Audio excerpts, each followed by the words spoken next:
Para mí sí es estación de pero ya tengo la cámara. Muy bien. Pues antes que nada quisiera darles la bienvenida a nuestros invitados del día de hoy. Son invitados muy especiales. Tenemos con nosotros al doctor Daniel Rodríguez Velázquez, a la doctora Nacheli Ruiz Rivera, y vamos a hablar de un libro que han coordinado ellos, donde también pues son coautores, que aborda una problemática que pues a muchos de nosotros nos interesa. Aquí en el posgrado pues tenemos toda una línea que tiene que ver con cuestiones también muy cercanas a lo que ellos plantean aquí. Entonces, pues vamos a hablar de ello el día de hoy. Vamos a dar lectura de sus semblanzas curriculares. En primer lugar, bueno, les vamos a presentar al doctor Daniel Rodríguez Velázquez. Él es profesor titular de la Escuela Nacional de Trabajo Social de la UNAM y tutor del programa de maestría en Trabajo Social de la UNAM. Es ¿Qué tal? integrante del Comité Técnico Asesor del Seminario Universitario de Riesgos Socioambientales de la UNAM. Es doctor en Ciencias Sociales por la Universidad Autónoma Metropolitana, Unidad Xochimilco, maestro en Urbanismo y licenciado en Trabajo Social por la Universidad Nacional Autónoma de México. Es pionero en la investigación social de las relaciones sociedad-desastres en México y cofundador en 1992 del grupo especializado en desastres del Consejo Mexicano de Ciencias Sociales, COMEXO, así como de la Red Mexicana de Estudios Interdisciplinarios para la Prevención de Desastres, miembro fundador del Comité Científico Asesor en Ciencias Sociales del Sistema Nacional de Protección Civil. También es miembro de diferentes redes y asociaciones como la Red Nacional de Investigación Urbana, la Red Mexicana para Científicos por el Clima, la Red Latinoamericana de Investigadores sobre Teoría Urbana, la Asociación Mexicana de Urbanistas, la Academia Nacional de Investigación en Trabajo Social, Grupo de Trabajo sobre Desastres del Consejo Mexicano de Ciencias Sociales, COMEXO, y de la Academia de Protección Civil de la Sociedad Mexicana de Geografía y Estadística. Es profesor investigador invitado en distintas universidades en México, Estados Unidos, Holanda, Chile y Colombia. Ha publicado distintos artículos en revistas científicas, académicas, nacionales e internacionales, así como libros, siendo autor y también coordinador.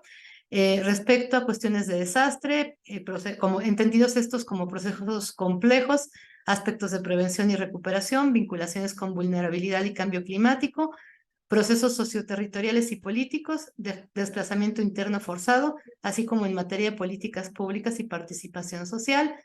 Ha sido asesor de organizaciones sociales y comunitarias y de instituciones gubernamentales y legislativas en materia relativa a sus temas de investigación. Y se ha desempeñado como consultor en organismos internacionales también en las materias mencionadas. Por su parte, la doctora Nacheli Ruiz Rivera es investigadora titular del Instituto de Geografía de la UNAM, es etnóloga por la ENA, maestra en estudios regionales por el Instituto Mora, doctora en estudios del desarrollo de la University of East Anglia, es docente y tutora también de programas de posgrado en Geografía y Ciencias de la Sostenibilidad de la UNAM, es profesora de la Escuela Nacional de Ciencias de la Tierra, es coordinadora del Seminario Universitario de Riesgos Socioambientales de la Secretaría de Desarrollo Institucional de la UNAM, miembro del Sistema Nacional de Investigadores, nivel 2, miembro del Comité Científico Asesor en Ciencias Sociales del Sistema Nacional de Protección Civil, coordinadora de la Comisión Técnica de Resiliencia Urbana y Territorial del Consejo de Resiliencia de la Ciudad de México y consejera de organizaciones de la sociedad civil. Sus publicaciones y proyectos se enfocan en entender la vulnerabilidad socioambiental en las ciudades, las políticas públicas en torno a la reducción de riesgo, de desastre, la planeación territorial y el atlas de riesgo. A ambos les damos la más cordial bienvenida. Bienvenidos, doctor Daniel, doctora Nacheli. Muchas gracias. Gracias. Y pues Gracias por la el día de hoy, invitación. gracias al contrario a ustedes por aceptarla. El día de hoy vamos a hablar sobre este libro que ustedes coordinan, donde también pues son autores y que condensa pues una parte importante de las preocupaciones que tienen respecto a estos procesos de desastre. El libro lleva por título Recuperaciones diversas ante el proceso de desastre, reflexiones y perspectivas para México. En este libro, bueno, hay otros autores, pero ustedes pues también han fungido como autores y coordinadores. Y la dinámica va a ser la siguiente. Hay un comentario que yo les debo, porque bueno, habrán de saber que este libro se presentó en la Feria Internacional del Libro en Minería. Y justamente pues algo que les agradezco mucho es que me hayan invitado a presentarlo, pero bueno, justamente ese día que se iba a presentar tuve el accidente que me mantuvo varios meses con un bastón y pues con mucha dificultad para caminar. Entonces, el día de hoy pues quiero comentarles algunos aspectos que me parecen relevantes en su libro para posteriormente pues darles a ustedes la palabra y que nos puedan compartir también lo que hay en este libro. Este libro es producto de las reflexiones multidisciplinarias del seminario académico convocado por SURSA y vamos a encontrar en este libro consensos respecto al uso de determinadas categorías y definiciones, entre ellas lo que tiene que ver con la propia recuperación. Esta recuperación que a su vez tiene como centro a las personas. Y esto hace peculiar a este libro, porque bueno, no se centra en todos los aspectos del proceso del desastre, sino básicamente pues en las personas. La recuperación, como se entiende en este libro, es ese proceso de restablecimiento del bienestar físico, psicosocial y económico de las personas afectadas en respuesta a daños y pérdidas acaecidos en una fase crítica de un desastre. Esto pues a través de un restablecimiento de un umbral óptimo de condiciones materiales de su entorno, pero también considerando aspectos que muchas veces, pese a que los organismos internacionales pues nos hacen señalamientos constantes, no los tomamos en cuenta. Y esto refiere directamente a la salud física y mental de las personas y obviamente a toda esta restauración que debe haber del tejido social, de la vida social y de la vida cultural. Y bueno, todo esto se puede ir interpretando a través de mecanismos económicos, políticos, que tienen que integrar muchas visiones, entre ellas pues visiones que pues ustedes manifiestan como una cuestión muy importante, esas visiones de respeto, de equidad, de derechos humanos, es decir, perspectiva de recuperación, pero vista desde los derechos humanos, así como todos esos esfuerzos que se han hecho o que se tienen que hacer para reducir esos factores subyacentes al riesgo de desastre. Asimismo, en este libro se asume colectivamente una postura. Obviamente, pues cada autor tiene una formación diferente, un interés diferente, pero hay un consenso en este libro que encontramos desde ese enfoque fundamentado que ya decíamos sobre los derechos humanos y esto que llaman ustedes una recuperación con dignidad. El libro aborda aspectos referentes a la fase de recuperación, es decir, no toma todas las fases de una situación de desastre, sino justamente esta fase de recuperación dentro de la gestión integral de riesgos de desastre. En este texto, que pues también ya les compartí a los compañeros, ya lo tienen ahí en una liga en nuestros chats, pueden encontrar diversas reflexiones respecto a la recuperación de los desastres, iniciando por la comprensión de esta etapa dentro del campo de actuación de las políticas públicas, el rol que debe tener la administración y dichas políticas públicas, y también un planteamiento de distintas preguntas, las básicas. Bueno, una de estas preguntas que es eje dentro de esta investigación es ¿cuándo se puede hablar de recuperación? Entonces, en el libro, a través de él, pues vamos a encontrar también cómo se entiende que hay una necesidad de pluralizar para dar espacios a esas múltiples recuperaciones. Eso es bien importante porque no se habla de un proceso de recuperación, sino se habla en plural de las recuperaciones, siendo que se trata de un fenómeno complejo que además, bueno, va a involucrar distintos factores, como pueden ser la escala, los sectores afectados, los tipos de afectaciones, las necesidades, las vulnerabilidades y pues esto que son los daños o afectaciones colaterales.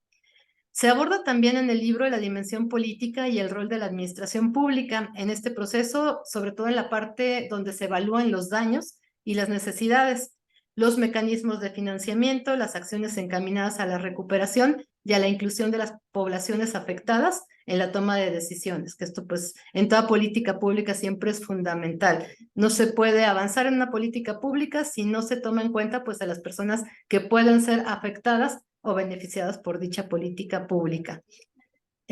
Abordar la temática de los desplazamientos forzados internos, que bueno, este ha sido también un tema que ya señalábamos en la lectura del currículum del doctor Daniel, pues le ha interesado mucho. Se dan a partir de estas situaciones y lo hemos visto pues desde los sismos del 17, pero lo vimos en el 85, pero si nos vamos a otras latitudes, el huracán Katrina también provocó estos desplazamientos forzados internos y ahora pues seguramente como lo que se está viviendo en Acapulco pues hay una situación similar que muchas veces no se ve. Es un proceso que va fluyendo de una manera silenciosa, pero que resulta fundamental pues porque da cuenta de toda esta vulnerabilización inducida a la que refiere el autor y a la normatividad también excluyente. También en este libro podemos encontrar una preocupación sobre las poblaciones características singulares, como son, y esto, bueno, le va a interesar mucho por ahí al doctor Julio, que está haciendo una estancia postdoctoral con nosotros, el abordaje de poblaciones con características muy peculiares, como pueden ser los adultos mayores, como parte de este reconocimiento también de la diversidad que hay dentro de las personas afectadas. Y ahí, bueno, recurrir a un término que aparece como gerontología ambiental, es decir, bueno, también reflexionar en torno a esto, el poder del trabajo del trabajo de campo virtual en algún momento, porque me imagino que parte de esta investigación pues se tuvo que realizar en tiempos de pandemia, otra situación desastrosa, y a partir de esto poder recuperar las visiones de los propios sujetos, recuperar sobre todo en el caso de los sismos, pues esos significados más profundos en las inundaciones, todos estos efectos de contaminación, bueno, ambiental, que también es un tema que aparece aquí, pues cómo lo viven, cómo se vive desde las propias personas y desde personas que tienen ciertas características que las hacen aún más vulnerables. También se habla en el libro de las intervenciones psicosociales, estos impactos llaman ellos de orden psicosocial, que dicen, voy a leer tantito esta cita porque me parece importante, dicen ellos, los impactos de orden psicosocial, si bien son atendidos, no se consideran prioritarios y con frecuencia se atienden de forma tardía y tienen una corta duración. En ocasiones, estos servicios no los brinda personal especializado, sino grupos de voluntarios con escasa capacitación. Cierro ahí la cita y bueno, creo que esto también lo vimos durante el sismo del 17, por ejemplo, esta cuestión de la atención psicológica de estos que le han llamado ahora servicios de emergencia o atención de emergencia psicológica, pues veíamos muchas organizaciones civiles, personas de la población pues asistiendo y muchos de ellos, muchos voluntarios con la mejor intención, pero sin contar con la capacitación necesaria. Por otro lado, pues también aparecen todas estas reflexiones en torno a la alerta sísmica, si realmente este sistema de alertamiento está funcionando, qué pasa antes y después, sobre todo este sismo del 17, donde la alerta pues se dispara o nos llega en el momento en que pues ya no hay ni tiempo para salir. Esto también es como bien importante, ¿no? Y lo que es alerta pues nos puede propiciar respecto a situaciones de quienes tenemos estrés postraumático, por ejemplo, ¿no? Más allá de alertarnos, pues nos causa bastante conflicto. Entonces, temas que tienen que ver con esa atención de primeros auxilios psicológicos, la intervención con terapia centrada en el trauma, son también modelos que se deben de retomar dentro de esa recuperación psicosocial o de esa intervención psicosocial post-desastre. En nuestro país sabemos que la salud mental no es una prioridad, con o sin desastre, y no se toma en cuenta ese aspecto psicosocial derivado de un desastre, esa forma de recuperación que siempre queda pendiente y que tiene un impacto no solo a corto plazo, sino también pues a mediano y a muy largo plazo. Ahí está el trauma, no puede pasar el desastre, viene un periodo de recuperación de lo material, pero lo que queda muy afectado también pues es la condición mental de las personas, sean ellas damnificadas o no, eso también quiero señalarlo acá. También, bueno, el libro aborda temas que tienen que ver con el patrimonio cultural, cómo ese patrimonio cultural se ve afectado a partir de una situación de desastre. También, bueno, está todo un análisis que se hace respecto al reglamento de la ley orgánica del INAH, los criterios, la definición de criterios, las prioridades, el tomar esta ley como un instrumento legal. Entonces, bueno, este es otro aspecto importante que se aborda dentro del libro. Y pues ya, a razón de dejarles a nuestros invitados a hablar, simplemente pues que sumadas a las reflexiones del corolario, pues aparecen diferentes aspectos que habría que repensar. La complejidad que hay en una situación de desastre, los matices también que hay en las afectaciones, son afectaciones que no a todos, en términos coloquiales, les pegan de la misma manera, son afectaciones diferenciadas, factores también que pues van a incidir en la propia recuperación y ver la recuperación como un proceso complejo que no implica volver a una normalidad. Hay mucho de esto en el discurso, sobre todo en el discurso político, pero este discurso político pues también se aterriza a partir de la vía social y todos decimos pues es que ya volvimos a la normalidad. Con la pandemia veíamos mucho esto, ¿no? Nos decían volver a la normalidad. Nunca se vuelve a la normalidad. ¿O qué es la normalidad? También podríamos cuestionarlo, sino lo que se busca después de un desastre es regresar en condiciones más favorables en todo sentido y que obviamente pues cada salida de una situación de desastre se convierta también en un aprendizaje. Tenemos que aprender como individuos y como sociedad de cada uno de estas situaciones de desastre, pero parece que, bueno, muchas veces esto no ocurre, ¿no? Queda en duda si aprendimos, qué tanto fue nuestro aprendizaje cuando nos tomó el sismo del 19 de septiembre del 17 respecto a lo que pudimos haber aprendido como generación algunos en el sismo del 19 de septiembre del 1985, entre otros aspectos. Yo les quiero dar las gracias nuevamente a nuestros invitados y pues les dejaría la palabra. Vamos a escuchar ahora a la doctora Nacheli, por favor. Gracias, buenas noches a todas y todos. Espero que no me gane la tos, ando un poquito enferma, pero haré mi mejor esfuerzo para escucharme bien. Muchas gracias, Olivia, por los comentarios. Creo que tu lectura es muy profunda y es muy atinada respecto a lo que queríamos lograr con este libro. Creo que lo primero que habría que decir es que cuando Daniel y yo estábamos platicando sobre esto, una de las cosas que mencionábamos era que si tú ves la bibliografía sobre desastres y sobre vulnerabilidad en muchos otros contextos que se parecen un poco al de nosotros, o sea, donde tienes países que tienen, digamos, perfiles de desastre parecidos como, supongamos, Turquía, ¿no? O Italia, que también tiene muchos sismos, o Japón, encuentras mucha bibliografía sobre qué pasa después de los momentos de emergencia. Y aquí en México realmente no encuentras mucho, o sea, como que la historia tiene que ver mucho con la historia del Sistema Nacional de Protección Civil. La historia nos ha llevado a centrarnos en la emergencia y en crear discursos públicos en los cuales nos centramos en la respuesta de emergencia como si eso fuera, digamos, lo único. Que eso es una curiosa diferencia entre lo que pasa aquí y lo que pasa casi en cualquier otro país. O sea, ustedes pueden ver casi cualquier otro país y en la bibliografía sobre desastres y vulnerabilidad van a encontrar un poco más problematizado el tema de la recuperación. Entonces nosotros decíamos, ¿por qué aquí en México no se habla de eso? Y nosotros como, digamos, también directamente afectados por el sismo del 19 de septiembre y viendo el nivel de improvisación que hubo durante mucho tiempo y las enormes limitaciones que había en la forma, como que sí te queda la inquietud inicial, o sea, ¿cómo es posible que pareciera como que somos neófitos, ¿no? O sea, como que no sabemos cómo se abordan estos problemas, cómo se pone en práctica, por ejemplo, un programa de vivienda emergente, cómo se trabaja toda la atención psicosocial.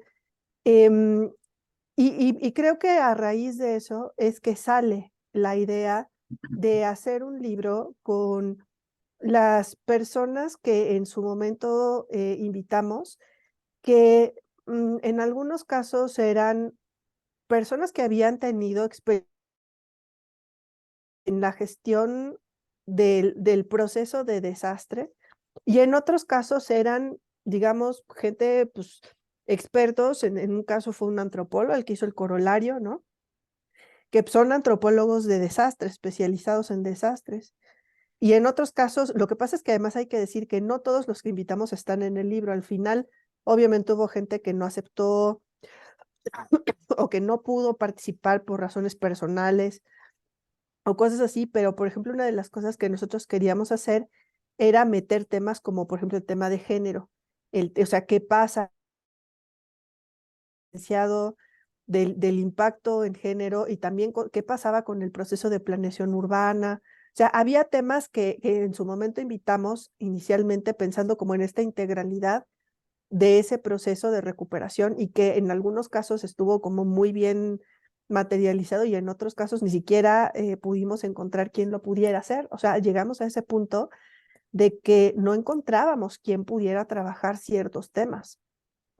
Y eso nos habla de, de que había una necesidad de hacer una reflexión sistemática y de lanzar una pelota a la cancha de un proceso que en realidad está escasamente estudiado, y no solo está escasamente estudiado, está escasamente coordinado, implementado, discutido públicamente en nuestras instituciones. Y desafortunadamente, de hecho, como tú bien lo dices, Olivia, lo estamos viendo también este año. Y desafortunadamente creo que lo vamos a seguir viendo por un buen tiempo hasta que haya ciertos procesos de aprendizaje social e institucional que vemos pues que son lentos y que son complicados. ¿Por qué no se había hablado de eso? Y esa es parte de la explicación que nosotros tenemos libro, es que cuando se arma el Sistema Nacional de Protección Civil, que sale el 6 de mayo de 1986, después precisamente de haber vivido todas las consecuencias del sismo del 85, en esa época, digamos que quienes tenían los discursos dominantes de la gestión, de la protección civil sobre todo, pues era el área de ingeniería, ¿no? Y entonces, si bien los ingenieros han aportado un montón a este tema, hay una condición particular en la forma en la que se armó el sistema nacional, en la cual se conceptualizaba como un sistema que tenía tres partes. Tenía un sistema perturbador, un sistema regulador y un sistema expuesto. De hecho, si ustedes ven en nuestra ley, ese es el lenguaje que se sigue utilizando. El sistema expuesto, el sistema regulador y el sistema perturbador. Y tenemos algunas variaciones de esa terminología. Por ejemplo, seguimos hablando de fenómeno perturbador, ¿no? Que llega a perturbarnos a nuestra paz urbana, a nuestra paz en los asentamientos humanos, como si esa fuera la causa del problema, ¿no? Y entonces la protección civil dentro del sistema se conceptualiza como el sistema regulador, lo que te permite disminuir los impactos de esos fenómenos perturbadores. Entonces, con esta conceptualización y con un lenguaje muy, digamos, muy centrado en los daños, en las pérdidas económicas, se crea en la ley el Sistema Nacional. Y entonces, durante la primera década de este siglo, en realidad estuvimos trabajando algunos elementos digamos, de gestión de riesgos, como por ejemplo los atlas de riesgos que se centraban en esta idea del fenómeno perturbador. Y entonces cuando empiezan a hacerse los atlas de riesgos que no se hacían en los años 90, empezaron a hacerse en realidad a partir del año 2001, el centro de la atención era cómo caracterizar ese fenómeno perturbador. Entonces empezamos a diseñar instrumentos como los atlas y como los instrumentos financieros, el famoso Fonden, que más o menos el diseño es de esta época. Y toda la idea de estas herramientas era cómo le hacemos para regular el impacto del fenómeno perturbador. O sea, ese era el lenguaje. Y entonces México como que en estos años se volvió muy orgulloso, ¿no? de que tenía sus fideicomisos y de que tenía sus atlas y todo esto. Y mientras tanto, digamos, por fuera, en otros países que eran más pequeños y que no tenían este nivel de discusión, empezaba más bien a centrarse de, oigan, no, o sea, ¿qué vamos a hacer, por ejemplo, con esto, ¿no? La atención a las vulnerabilidades, o qué vamos a hacer con el tema de la salud mental, o qué vamos a hacer con el patrimonio. Y entonces, lo que pasó es que como que México se siguió en su caminito, nosotros somos muy, digamos, como que vemos muy poquito, ¿no? Lo que pasa en otros lugares, nos centramos mucho en nuestro propio ombligo. Y entonces, como que nos seguimos con ese discurso, con esas ideas, y llega el 2017 y nos mueve todo el tapete, ¿no? Nos mueve todo el tapete porque vemos que en realidad ni siquiera había una institución que se pudiera hacer cargo de esto. Se tuvo que definir en su momento que el Programa Nacional de Reconstrucción a nivel nacional lo tenía que hacer SEDATU con la colaboración de otras instancias ejecutoras que se dividían entre gobierno federal y la colaboración de gobiernos estatales, pero en realidad no había nada en la legislación que dijera, bueno, quien se tiene que hacer cargo de esto es tal X institución. O, por ejemplo, en la Ciudad de México se crean la Comisión de Reconstrucción, pero esa comisión, digamos que pasa un sismo posterior y ya no tiene facultades para atender lo que pasa después de cualquier otro de estos, digamos, eventos, ¿no? Entonces, lo que vamos viendo es que nos vamos haciendo sobre la marcha. Y eso tiene efectos muy graves porque de repente, como que al no tener esto bien razonado, bien resuelto, nos inventamos el hilo negro como el famoso programa de redensificación, ¿no? Que entra el programa de redensificación y que tiene un montón de consecuencias a nivel jurídico, a nivel incluso o sea, de la experiencia humana de lo que fue aplicar ese programa, que tienen que ver con muchas cuestiones morales, éticas, de quién se merece qué, a quién le entregas qué. O sea, hay como muchas reflexiones de eso, pero como que se nos van ocurriendo cosas y decimos, no, no, no, hay que implementar las cosas, ¿no? Y ahorita en Acapulco, pues es el acabose, porque sí, aquí literalmente estamos como si estuviéramos en 1998 con el huracán Paulina, ¿no? O sea, sí es un tema en el cual o sea, se trata de tener la imagen de que existe la coordinación, pero en realidad lo que vemos es que todos estos arreglos institucionales, pues, no existen, están desmantelados, son muy frágiles, las herramientas financieras no funcionan. Entonces, como que ahorita nos está haciendo crisis la idea de, entonces, ¿qué vamos a hacer? ¿Cómo tendríamos que diseñar un proceso de intervención aquí que nos permitiera, como decía Olivia, con esta premisa básica que nosotros teníamos en el libro, que era recuperarnos con dignidad? ¿Cómo podemos tener o centrarnos en las necesidades de las personas? ¿Cómo podemos atender objetivamente las dimensiones de bienestar que se impactan con los desastres? Y entonces esa era como el conjunto de respuestas y de preguntas que queríamos hacer con Daniel como un primer saque.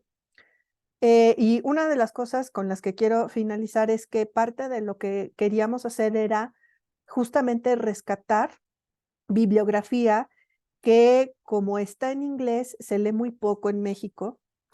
Muchos estudios de caso, hay muchos estudios de caso. También hay muchos documentos de lo que se llama bibliografía gris. La bibliografía gris son todos estos documentos que se generan en instancias, ¿no? O sea, en instituciones, como por ejemplo todo lo que dice la ONU, el Programa de Naciones Unidas del Desarrollo, todo lo que dice la Oficina de Naciones Unidas para la Reducción del Riesgo de Desastre, todo lo que dice, por ejemplo, los bancos, o sea, el Banco Mundial, el Banco Interamericano de Desarrollo, que tienen metodologías, todas las cosas que tienen que ver con las auditorías, todas esas cosas que nos traen conceptos que hay como que plantean cajas de herramientas, que plantean vías de acción, son lo que conocemos como bibliografía gris. Y para nosotros era importante traer eso a colación, no porque comulguemos necesariamente con lo que viene allí, sino que con lo que sí creíamos que era indispensable era demostrar al lector mexicano que estas discusiones ya tienen un avance en otros contextos y en otros sitios, y que esos avances nos pueden ayudar a nosotros a plantear nuestros propios problemas y nuestras propias soluciones. Y que lo que no se vale es pensar que esto no se ha hablado y que esto es un tema desconocido y que estamos apenas encontrando el hilo negro, cuando en realidad hay muchas cosas que ya se saben. Por ejemplo, una de las cosas que ya se han visto hasta el cansancio en otros países es que si no generamos procesos participativos, donde las personas se apropien de su propio proceso de recuperación y digan, a ver, lo que nosotros queremos es esto y queremos participar de estas maneras. O sea, si uno no logra eso y implementas un programa vertical de arriba para abajo, donde tú dices, a ver, vamos a hacer esto, esto y esto, justamente estás fomentando dinámicas sociales que pueden tener como efecto secundario muchos más conflictos o muchos más desplazamientos, o por ejemplo, una reubicación que puede llegar a ser una reubicación forzosa y que al final sea un fracaso porque la gente regresa a vivir a donde vivía antes, porque nunca le preguntaste qué quería, qué necesitaba, cómo tenía que hacerse las cosas, ¿no? Entonces, para nosotros era importante dar ese mensaje de, a ver, vamos a partir de una discusión que ya está avanzada en otros contextos y que a nosotros nos hace falta para poder entender cómo hacer procesos de intervención bajo este enfoque y cómo orientar ciertos debates de antropología, de sociología, de trabajo social, pero también, digamos, de ciencias sociales aplicadas, porque no se trata solamente de estudiar el proceso por estudiarlo, sino literalmente de que informe a quien tiene que tomar decisiones. Entonces, que si tú eres alguien que trabaja, por ejemplo, en una comisión de reconstrucción o en una ONG, o eres un defensor de derechos humanos, que tuvieras una fuente de información a la mano que de manera relativamente sencilla te dijera, oye, no, mira, los debates son estos, las cosas que no se te pueden pasar son estas, tienes que diseñar por ejemplo, las herramientas financieras, pero bajo una dimensión que te permita gastar el dinero de una manera adecuada, que no revictimice a las personas, o sea, como cosas de ese tipo. Entonces, pues digamos que este es un poco el contexto en el que nace el libro. Como ustedes pueden ver, como ya comentó Olivia, pues hay muchos temas muy variados y para nosotros es un poco como esta primera ventana, un primer saque para ir buscando un tema relativamente inexplorado en México que nos permita como tener otra visión del problema, ¿no? Pues no sé si con esta primera intervención eh, ya cubrí creo que lo que quería decir, entonces a lo mejor mi compañero Daniel puede complementar esto. Muchas gracias, doctora Nacheli. Y sí, le vamos a dar la palabra al doctor Daniel Rodríguez para después, pues también abrir el micrófono para los asistentes, para preguntas y comentarios. Adelante, doctor Daniel. Muchas gracias, doctor. Y gracias. Bueno, pues de entrada quiero comentar que tiene que ver precisamente con recuperación en la vertiente de reconstrucción.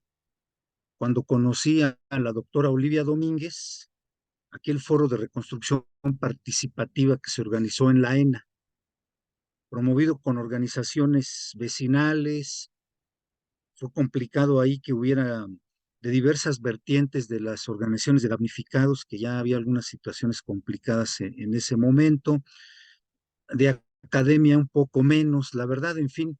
Y cuando se estuvo platicando esto con, sobre todo vecinos ahí de las zonas de Tlalpan y Coyoacán, que aunque estaban lejos de las zonas de daños, tanto por la parte de Iztapalapa, Tláhuac, Xochimilco, como hacia Benito Juárez, Cuauhtémoc, eh, digamos, hablando de las entonces delegaciones, pues la idea fue pensar y echar a andar en un foro, pues reflexiones, discusiones de qué sigue, ¿verdad? Habida cuenta que a 3 meses de que se había dado la situación de los impactos iniciales, la ruta gubernamental era, por decirlo menos, errática, completamente perdida en muchos sentidos, ¿no?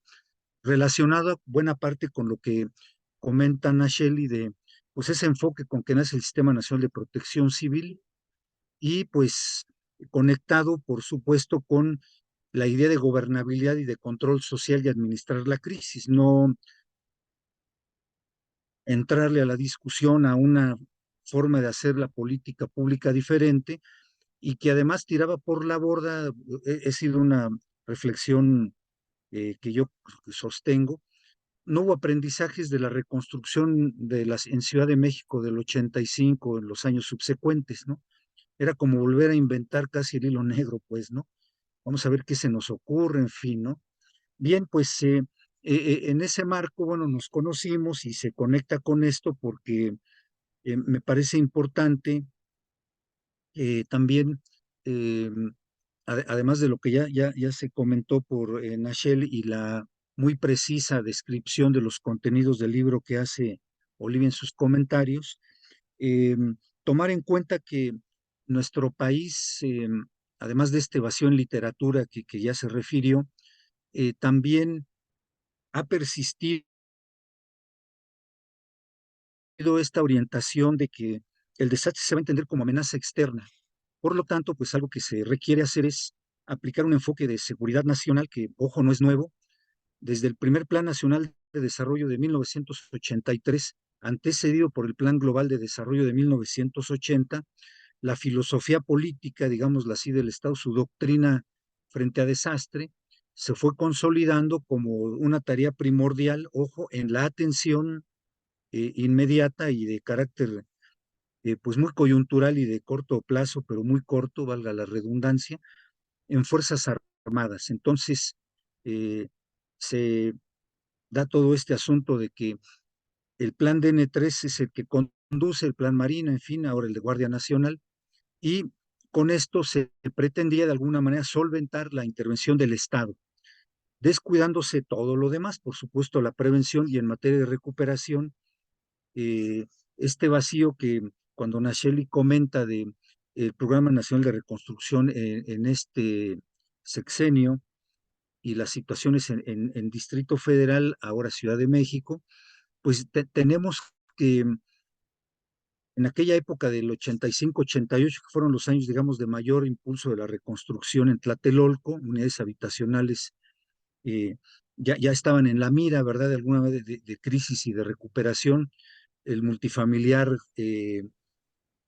Juárez, allá por Avenida Cuauhtémoc, a un costado de la colonia Roma, en fin, los programas de expropiación de predios con renovación habitacional, la llamada fase 1, que fue créditos hipotecarios a derechohabientes, sobre todo de el Fobiste, la llamada fase 2, que fue adquisición de inmuebles, porque no era posible continuar la expropiación, hubo resistencias, procesos de discusión política importante, centrando ahorita en este momento lo que es vivienda. Por supuesto que está toda la situación que ocurrió con el Centro Médico Nacional, el Hospital Juárez, el Hospital General y escuelas en prácticamente toda la ciudad, además de los daños que tuvo lo que eran las instalaciones de Teléfonos de México en ese momento, en la zona del eje central, San Juan, ayuntamiento en esa zona, pues.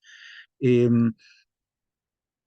Coordinó la reconstrucción la Secretaría entonces de Desarrollo Urbano y Ecología, y la Comisión Nacional de Reconstrucción, así llamada, se abocó a crear y definir los alcances de ese decreto que se comentó por Nacheli en 1986 para crear el Sistema Nacional de Protección Civil, ya con las características que ella señaló. Entonces, hemos tenido esas disociaciones institucionales y en el presente quedó más claro de que la idea de seguridad no solo discursiva y los planes nacionales de desarrollo, con la modificación a la Ley Orgánica de la Administración Pública Federal a finales de 2018, pasa lo que es todo lo que es política, institucionalidad, digamos, los aspectos formales de protección civil y a la llamada gestión integral de riesgos en la Ley General en la materia de 2012, a la Secretaría de Seguridad y Protección Ciudadana y sale de la esfera de gobernación.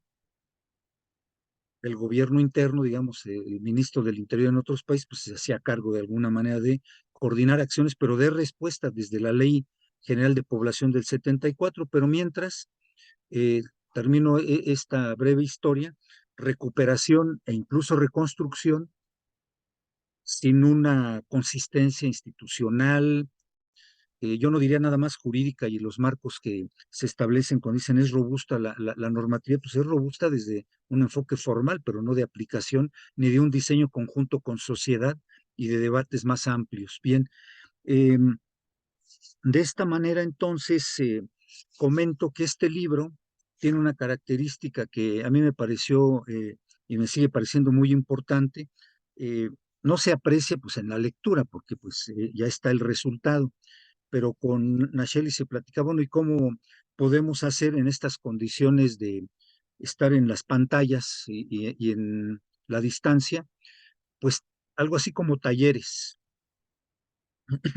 Entonces se hicieron, si recuerdo bien, 5 o 6 talleres de discusión entre autoras, autores, quienes coordinamos, en fin, para ir, por un lado, no nada más la idea de homologar términos o conceptos, sino discutir el fondo de cada problemática que ya ustedes estarán leyendo o ya habrán leído en los diferentes capítulos, para ver qué puntos de convergencia encontrábamos entre el asunto de adultos mayores y patrimonio cultural. Uno diría, bueno, ¿y qué hilos hay? Bueno, pues por supuesto es muy específico cada capítulo, lo mismo en desplazamiento interno forzado, en fin, administración pública y la dimensión psicosocial, pero que tuviéramos de alguna manera cierta identidad académica también. En las discusiones se fue procesando esto, ¿verdad? Que me parece importante.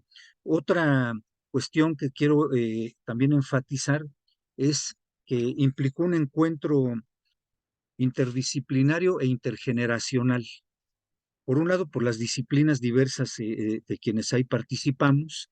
Eh, ya Nacheli decía que hubo algunos eh, temas de investigación que no pudieron incluirse, incluido el de economía también, por cierto, además de género y de la cuestión territorial y urbana. También en economía fue complicado ahí, no se pudo, ¿verdad? Entonces, bueno, se fue decantando y de esta manera nos encontramos pues colegas de diversas etapas de nuestras vidas, experiencias distintas también por lo mismo, frente a desastre o vinculaciones sociales con eh, pues quienes están en gobierno, ¿verdad? No digo tomadores de decisión porque todos decidimos, lo que pasa es que hay escalas de decisión. Entonces, esto pues también le da una característica importante al libro, que hay que comentarlo porque, como les digo, en la lectura no se va a poder percibir de manera directa, pero lo quiero enfatizar.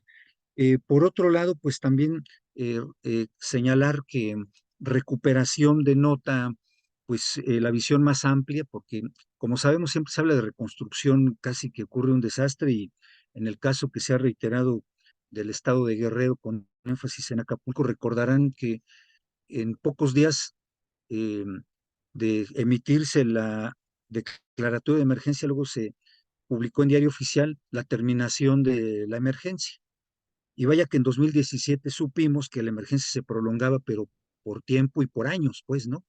No era nada más una emisión de declaratoria que por vientos fuertes y, en fin, ¿no? Sino que la implicación social, los derechos humanos vulnerados y en su caso violados por omisiones y por decisiones en una correlación, digamos, muy dispar entre víctimas y las instituciones responsables, eh, pues de atender y resolver, generaban y generan precisamente este tipo de problemas, ¿no? De que se enfatiza lo cuantitativo, lo de corto plazo, porque permite también, digamos, sacarle la vuelta a las responsabilidades y al análisis de los problemas de fondo, ¿no? Entonces, esto pues también es importante porque hay una tendencia en algunos capítulos del libro se señala la tendencia de los negocios inmobiliarios a partir de las situaciones de crisis, ¿no? Abre oportunidades, no para pensar en derechos humanos, en la dignidad de las personas, en fin, de recrear otra realidad posterior a ir avanzando en las recuperaciones, sino pues también de negocios, ¿no? Y eso tiene que ver, pues, quiénes tienen más fuerza en las negociaciones, en los juegos de, digamos, de discusión pública, en fin, ¿no? Y de ahí viene esto de la redensificación que se comentaba precisamente, ¿no? Se impone un coeficiente del 35% en ley desde la primera ley de reconstrucción, que es de diciembre del 17, y la que el gobierno actual publica en diciembre de 2018, abrogando la anterior, pero manteniendo ciertas tendencias de carácter inmobiliario, como esto de redensificación. Las dos leyes ahí convergieron, ¿no? Más allá de que un gobierno decía que el anterior le había dejado la cosa muy mal, pues se reprodujeron vicios de ese tipo y la relación con las víctimas, ¿no? Por eso el libro, pues, se centra precisamente la atención en las personas, porque pues en estos talleres y en la reflexión y en los trabajos de cada capítulo, pues de alguna manera estaba muy presente tanto en el trabajo de investigación como la cercanía con procesos sociales directos, que estábamos frente a una eh, situación importante con este libro. Por lo tanto, pues también la denominación en plural tiene que ver con no verlo de manera, digamos, monolítica, ¿no? Sino que al contrario, si reconocemos esas diversidades de los procesos de necesidades afectadas, dañadas, en fin, estaremos en mejores condiciones de plantear algo que eh, pues es necesario tenerlo en cuenta. Si no tenemos claridad de cuál es el problema, pues las soluciones van a ser eh, parciales, fragmentadas, y tenemos un ejemplo, ¿no? En las estadísticas oficiales en México sobre personas afectadas, lo que se presenta en los informes del Centro Nacional de Prevención de Desastres es personas fallecidas, no desagregadas por sexo o edad, por cierto. Cuando se ha intentado hacer en informes recientes, ponen más del 60 o 70% de información sin dato preciso, ¿no? Entonces, tampoco nos ayuda mucho. Cuando hablamos ya de personas afectadas, a veces se usan conceptos o damnificado o afectado, o los dos, pero no hay una distinción clara. Quienes están desplazadas, eh, ya que no hay modo de que regresen ni en un año o en dos, porque eso se puede saber prácticamente desde los primeros momentos del desastre. Tampoco se precisa si hay afectación en materia de empleo, o cuando se dice es que se cayeron tantos postes de luz y los estamos reparando en tiempo récord o lo que sea. Eso pues nos dice poco de las afectaciones en el fondo de las condiciones de vida, de trabajo de las personas. Entonces ahí también en este libro pues intentamos plantear, ¿verdad? Desde los diferentes capítulos, en fin, y la idea central que se plasma en el capítulo primero, ¿verdad? Como quienes lo coordinamos, pues, de dar cuenta de que se está ante una situación importante y que más allá de las coyunturas inmediatas debe de ser considerado en un ámbito de política pública, pero de largo alcance, ¿verdad? Por eso, eh, cuando Olivia dice, bueno, ¿y cuándo la recuperación se puede considerar que ya está consolidada y firme? Pues es bien difícil, ¿no? Porque al prevalecer ciertos criterios eh, tecnócratas y de carácter político inmediatista, no se da cuenta de que hay que asumir que no es nada más establecer reportes de corte muy inmediato y dar cifras, ¿no?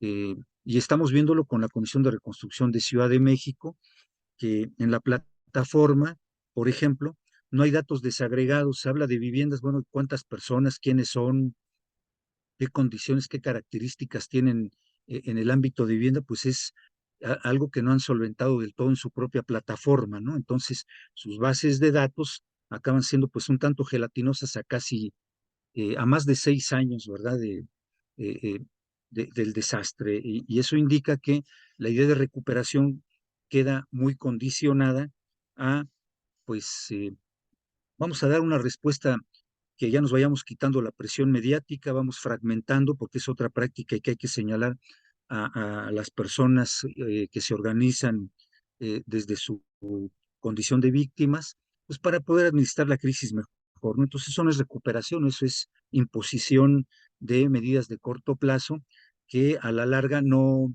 contribuyen a superar y adquirir lecciones y experiencias de mayor, digamos, de mayor calibre.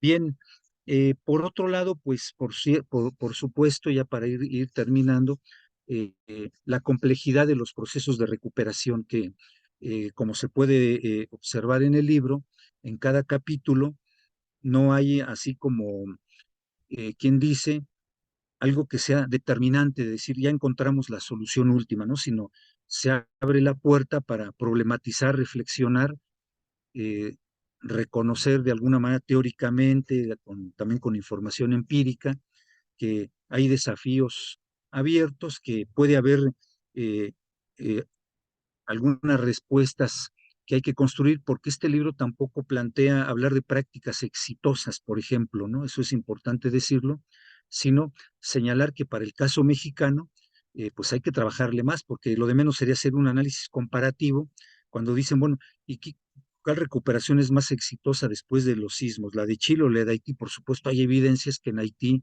la crisis se ha prolongado mucho más allá, pero hay que ir a las raíces del problema, no solo hablar de la evidencia casi 14 años de aquella experiencia, ¿no?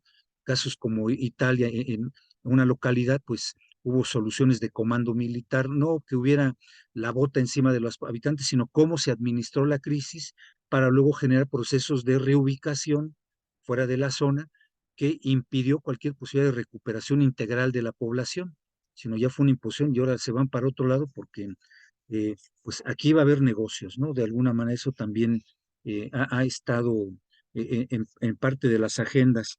Y bueno, y para terminar, también ubicar cómo en la evolución de esta literatura gris que nos refieren a Shelley, pues hay algunos referentes que se han tomado pues de discusiones académicas, en fin, como esta evolución que se las platico rápidamente.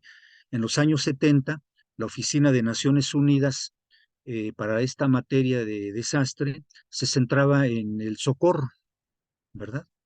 Básicamente con el decenio internacional de la última década del siglo pasado, se pensaba en reducir los desastres naturales. Todavía se le dio ese adjetivo, digamos, a la idea de desastre, pero empezaron a perfilarse discusiones bien importantes de que había que ir más lejos, dónde está la situación de la vulnerabilidad y que no solo es por atributo de las personas, sino que se construye en condiciones de desigualdad. En fin, se empezaba a configurar de tal manera que amaneciendo el siglo XXI, Naciones Unidas, pues se crea la Oficina para la Reducción de Desastres, ya en términos así eh, precisos y no acotado a lo llamado natural, que era por la influencia de las amenazas, ¿no?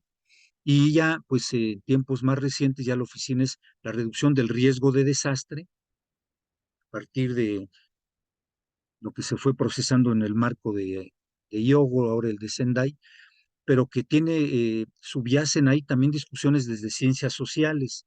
Quiero enfatizar esto porque eh, si vemos la historia en la literatura en México, como ya nos indicaba Ana Shelley, antes de 1985, ciencias sociales y disciplinas afines, prácticamente no había eh, literatura relacionada con esta problemática. Predominaban estudios de sismología, ¿verdad? Sobre huracanes, en fin, digamos, sobre amenazas, sobre peligros, sobre todo naturales. Entonces era la literatura que se tenía. Entonces, cuando viene toda esta cuestión de reconstrucción y todo en ese momento, y se crea el Sistema Nacional de Protección Civil, pues es lo que se tenía, pero además sin explorar otras posibilidades, porque ya las víctimas de esa época decían, no es natural que se haya caído el Nuevo León, ni Tehuantepec 12, ni el Hospital General, lo estaban diciendo en su momento familias, organizaciones de damnificados, que ponían en la agenda pública que había causas de fondo que había que explorar, ¿no? Desde corrupción, en fin, se documentaban situaciones de este tipo, la negligencia institucional en un momento dado, y que pues estaban develando, ¿verdad?, que era importante y necesario conocer más allá de la evidencia del sismo de 8.1 procedente de las costas de Michoacán, ¿verdad? Entonces, se conecta con esto y concluyo que es importante cuando hay incursión en otras disciplinas que las discusiones ya empiezan a ser sobre política pública, sobre organización social, qué pasa con el marco normativo, cuáles son las condiciones en que se construyen inmuebles, en fin. Esto ya tiene que ver con disciplinas de ciencias sociales, ¿verdad?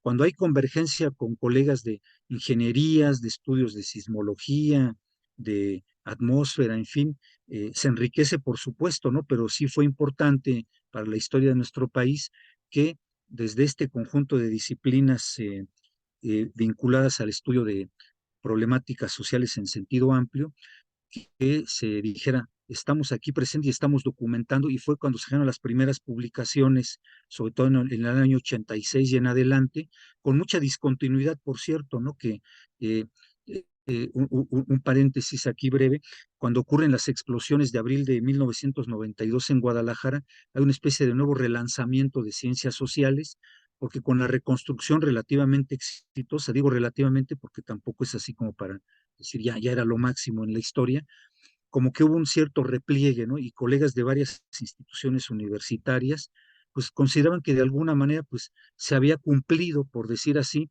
un objetivo importante, entonces no se siguió explorando, ¿verdad? En la investigación. Bien, pues eso es lo que quiero comentar. Muchas gracias. Muchas gracias, doctor Daniel. Y ahora, bueno, podemos destinar lo que nos queda de tiempo para preguntas y comentarios por parte del auditorio.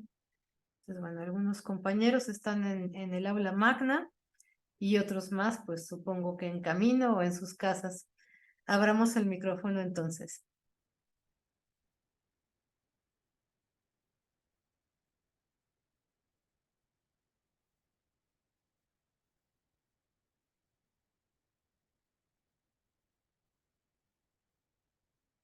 Pueden levantar los que estén aquí en el Zoom la manita.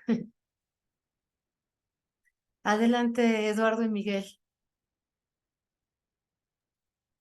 Hola, buenas tardes, buenas noches. Es un tema muy importante en México debido a su posición geográfica y a la vez de que en México muchas cosas que pasan se dan por sentado y a veces la gente o las autoridades o quien toma las decisiones hacen todo como a la mexicana, a la y se va. Entonces, eh, bueno, diciendo esto, quería preguntar si en el libro hacen mención acerca de, por ejemplo, desastres que pueden ocurrir debido al cambio climático o si hay algún ejemplo que ustedes toquen con respecto a ese tema, o sea, que prevenir algún tipo de desastre o que los desastres que están ocurriendo últimamente ya son con respecto al cambio climático. Gracias, Eduardo. Quien guste contestar, Nayeli, Daniel o ambos. En realidad, nosotros queríamos enfocarnos más hacia el proceso de gestión de la recuperación, más que algún tipo de desastre en particular. Cuando hicimos el libro, estaba todavía muy presente el tema de los sismos. Entonces, muchas de las cosas que ustedes van a ver en el libro tienen como base lo que ocurre después de un evento sísmico. Por ejemplo, la parte de patrimonio, ¿no? Donde nuestro especialista que escribió tenía que ver más con lo que pasa en la destrucción en sismos. Pero Daniel, eso probablemente lo quiera contestar él. Cuando hace su capítulo sobre desplazamiento forzado, sí hace referencia a aspectos relacionados con desplazamiento climático. Entonces, esa parte es la que es como la más específica en términos de cambio climático. No sé, Daniel, si quieras comentar esto. Sí. Eh, de hecho, en la revisión de información de las pocas bases de datos que hay sobre desplazamiento interno a nivel internacional, con muchos casos de países que se van considerando ahí, que están en el capítulo, precisamente eh, salta a la vista, ¿verdad? Y es una evidencia clara que la mayor parte de personas desplazadas eh, por desastres a su vez relacionados con fenómenos naturales, tiene que ver con esto que le llaman los procesos hidrometeorológicos, ¿no? Que se han centrado sobre todo en hablar de huracanes, lluvias o inundaciones. sequías de alguna manera también se conecta. Entonces, en ese capítulo, pues se evidencia y hay datos así de tanto mundiales como para el caso de México, alguna información y que se documenta claramente que, pues efectivamente, aunque no se enfatiza estrictamente cambio climático, pero sí se señala cómo hay una asociación directa con estos fenómenos que son los que ya se vinculan de manera más directa con condiciones de clima.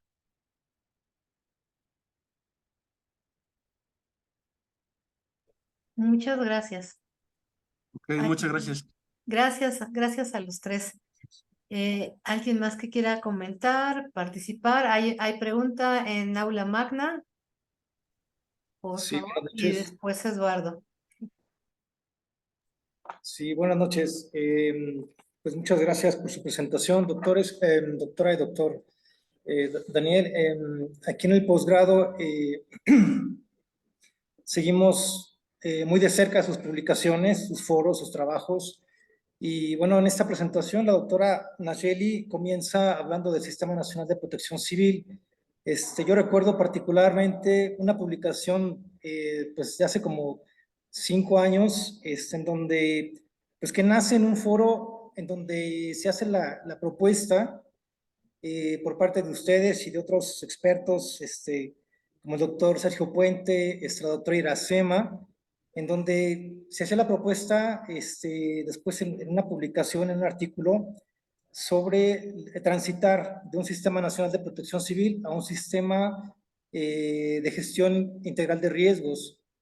Eh, a nivel de Ciudad de México parece que hubo un avance importante en ese sentido en cuanto a la creación de instancias y desaparición de otras. Por ejemplo, se cambia el nombre de la Secretaría de Protección Civil por Secretaría de Gestión Integral de Riesgos, se crea la ley de gestión integral de riesgos a nivel de la ciudad, pero pareciera que a nivel nacional, pareciera que no hubo ese avance.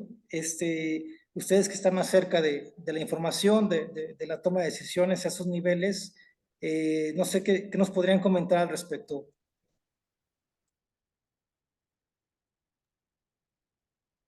Pues gracias. Precisamente el tema del libro es uno de los que reflejan digamos, lo que representa o las limitaciones que representa tener un sistema nacional de protección civil y no uno de gestión integral de riesgos de desastre. Voy a ver si logro, no sé si pueda compartir pantalla, pero hay una pequeña diapositiva que es como la que siempre usamos para este tipo de cosas, que es precisamente la problematización de lo que implica hacer gestión de riesgos. Esta era una de las cosas, de hecho, que hemos mencionado varias veces y que citamos en el libro. Cuando hablamos de gestión de riesgos, hablamos de un proceso complejo que tiene productos en diferentes ámbitos de la sociedad.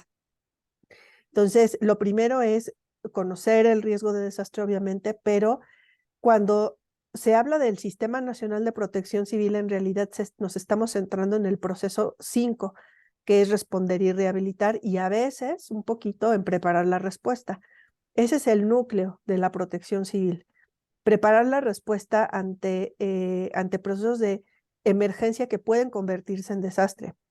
Pero como ustedes pueden ver, cuando hablamos de gestión de riesgo, en realidad hablamos de otras 4 grandes procesos que necesitan arreglos institucionales y que necesitan procesos de gobernanza específicos, como por ejemplo el de prevenir el riesgo futuro, que es precisamente uno de los que nadie se fija. Nadie está pensando en lo que va a pasar, por ejemplo, en términos de cambio climático en 10, 15, 20, 30 años. O si lo sabemos, en realidad tenemos muy pocas herramientas para poder integrar esos escenarios en las cosas que hacemos ahora. Y cuando hablamos de recuperación, hablamos del proceso misional 6, digamos, de toda esta parte que tiene que ver precisamente con restaurar condiciones de bienestar, o si no existían antes, crearlas precisamente para que esto reduzca la vulnerabilidad y que finalmente se rompa el ciclo del riesgo desastre. Entonces, cuando se hace este artículo al que se hace referencia, más o menos lo que se tenía era una idea de cómo cambiar en primera instancia el lenguaje de la ley para que todas estas cosas pudieran tener una existencia legal, porque el problema es que igual parte de la dificultad para diseñar o decir, bueno, es que necesitamos canalizar recursos para la recuperación o para la prevención, es que en realidad muchas de estas cosas están muy indefinidas en el marco legal. Y de hecho, en nuestro marco legal, aunque se menciona gestión integral de riesgos, así en general, no está definido de una forma que nos permita articular todas estas cosas.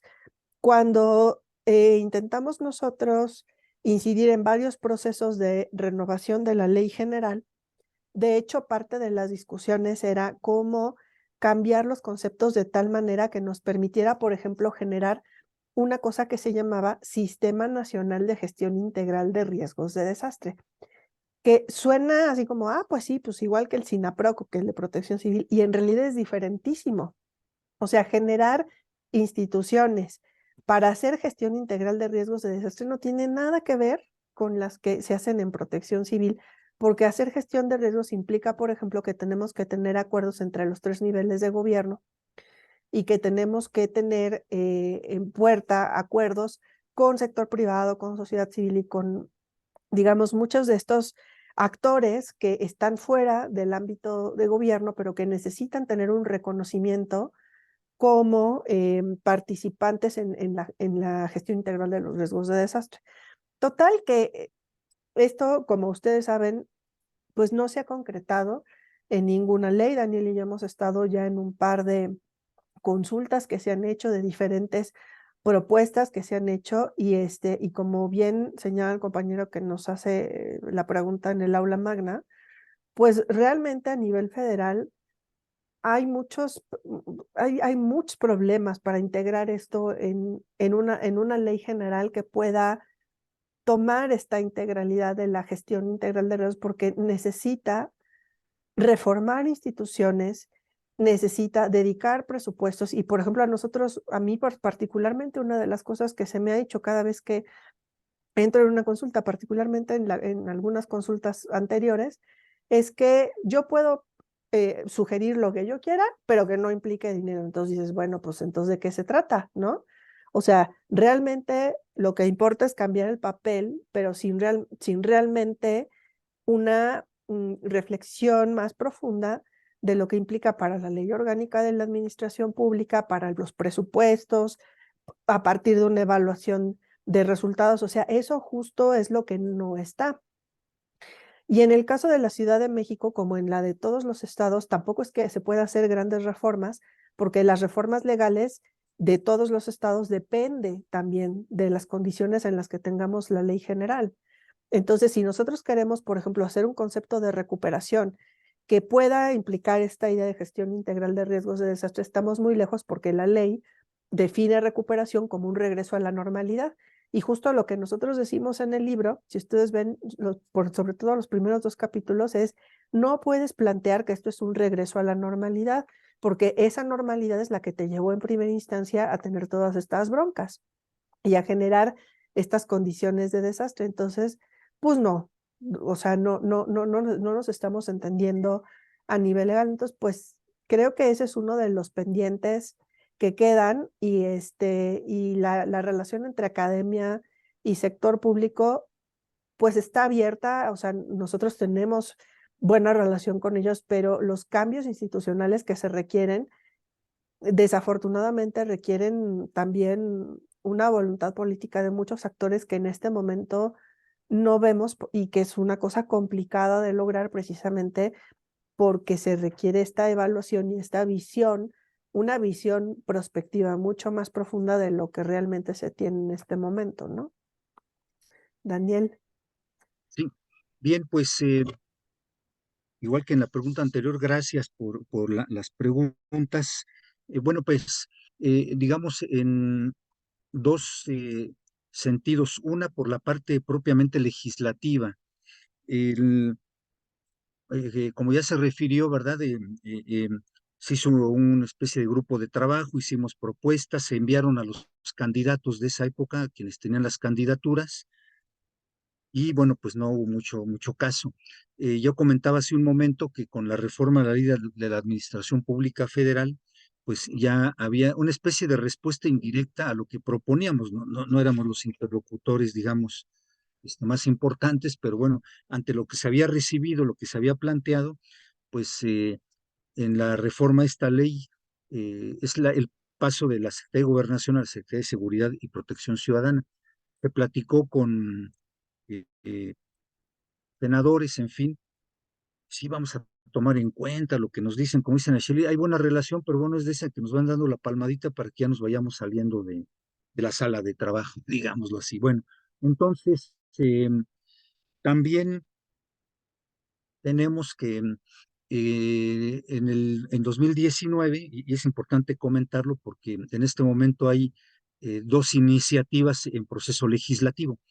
La Comisión de Protección Civil y Prevención de Desastres de la anterior legislatura hace una convocatoria amplia, muy importante. Es la primera vez que esta materia para procesar un producto legislativo se hace en el esquema de parlamento abierto y con cierta idea de conferencia. Conferencia es cuando las dos cámaras trabajan conjuntamente. Y bien, pues se hicieron diversas mesas temáticas, eh, se hizo una especie de consejo consultivo en que invitaron pues a personas que estamos en la academia, alguien de alguna organización internacional, en fin, desde el ámbito también civil hubo participación, en fin, y bueno, se generó un producto que no era el mejor, ¿verdad? La minuta que se turnó al Senado hace ya prácticamente 3 años se llamaba o se llama Ley General de Gestión Integral de Riesgo, Desastre y Protección Civil, pero todavía muy anclada, porque eso ya para eso ya no nos consultaron mayormente, a una idea de ley centralizando otra vez en gobierno federal, igual que la ley vigente, y centrada también hacia la etapa de auxilio, en fin, y residualmente lo demás, digamos, ¿no? Recuperación, prevención, que por ejemplo prevención se sigue entendiendo más como preparación ante lo inevitable, en fin, entonces ahí quedó esa minuta y en octubre de este año incluso se tuvieron reuniones en el Seminario Universitario de Riesgo Socioambiental que coordina Nacheli, por la minuta, la iniciativa, perdón, de ley que envía la presidencia a la Cámara de Diputados de Ley General de Protección Civil y Gestión de Riesgo de Desastre. Se mandaron ya comentarios, sugerencias, en fin, no sabemos si va a haber convocatoria tipo parlamento abierto, pero refiero esto porque el proceso legislativo contrasta la minuta esta que se va al Senado, queda en la congeladora legislativa, pero fue un producto procesado de alguna manera desde el Poder Legislativo, bueno, por supuesto interactuando con la Secretaría de Hacienda, con Gobernación en su momento, en fin, la Secretaría de Seguridad y Protección Ciudadana después, en fin. Y esta última es ya estrictamente presidencial y bueno, pues habrá que ver si se le da un tratamiento de carácter preferencial, en fin, para que salga tal cual y haya ya es una nueva ley, pero que reproduce en mucho todo lo que viene desde la Ley General de Protección Civil del 2000 prácticamente y las adecuaciones que hicieron en 2012. Bueno, entonces esta es por la parte legislativa. Eh, por otro lado, también señalar de que, digamos, aunque en el libro no se discute propiamente el aspecto normativo, en algunos capítulos se hacen señalamientos puntuales según la problemática que se investiga, no en cuanto a una legislación, digamos, marco o de carácter, digamos, transversal, que sería lo deseable cuando Nacheli refiere, pues tiene que haber reformas a las instituciones, replantear los presupuestos, en fin.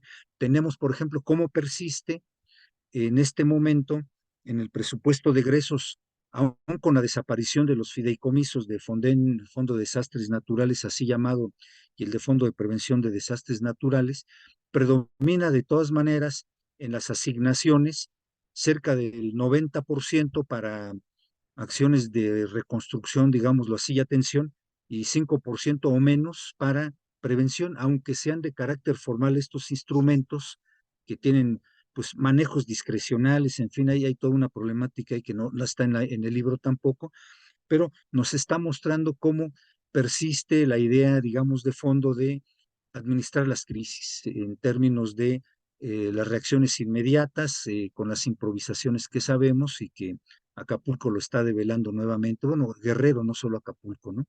Yo comentaría eso, gracias. Les agradezco a ambos y bueno, quien pregunta allá en el aula magna es el doctor Milton Montejano, solo que no tienen la cámara instalada. Ujú. Muchas gracias también, doctor Milton. La maestra María de los Ángeles, por favor. Sí, buenas noches. Una disculpa, yo venía manejando y estaba en el celular y no podía activar la cámara. Voy llegando a la casa de ustedes. Muy interesante todo lo que les agradezco a los dos doctores, toda la información que nos participan. De alguna manera, yo soy administradora. Es muy enriquecedor tener esta información de primera mano y bueno, seguir indagando sobre ello. Aquí quisiera que me ayudaran, por favor, cómo puedo interpretar esta afirmación que en 2021 una investigadora de la UNAM, Iracema Alcántara, señala que los desastres naturales no existen y que no son naturales, que son eventos, menciono lo que ella manifiesta, ¿sí? Que son eventos construidos socialmente cuyos graves estragos a nivel humano no dependen de la naturaleza, sino de una inadecuada urbanización, falta de planeación, condiciones inseguras, insalubridad, desigualdad y pobreza. Esto en relación a lo que acabamos de vivir bueno, específicamente, o lo más que nos han informado es del puerto. ¿Cómo podríamos interpretar esto? ¿Qué tanta coparticipación y corresponsabilidad tenemos todos los ciudadanos ante esta afectación, pues este incremento a nivel climatológicamente hablando, se puede decir, de estos 3 grados que se incrementaron y que, bueno, las consecuencias lo estamos viviendo a nivel internacional?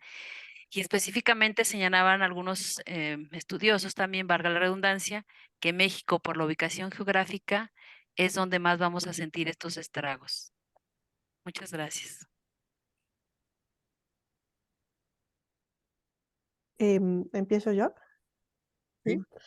Bueno, la afirmación que hace la doctora Alcántara, que es colega del instituto, precisamente tiene que ver con, digamos, una postura que se tiene ya pues a nivel muy general, precisamente de que los desastres no son naturales, ¿no?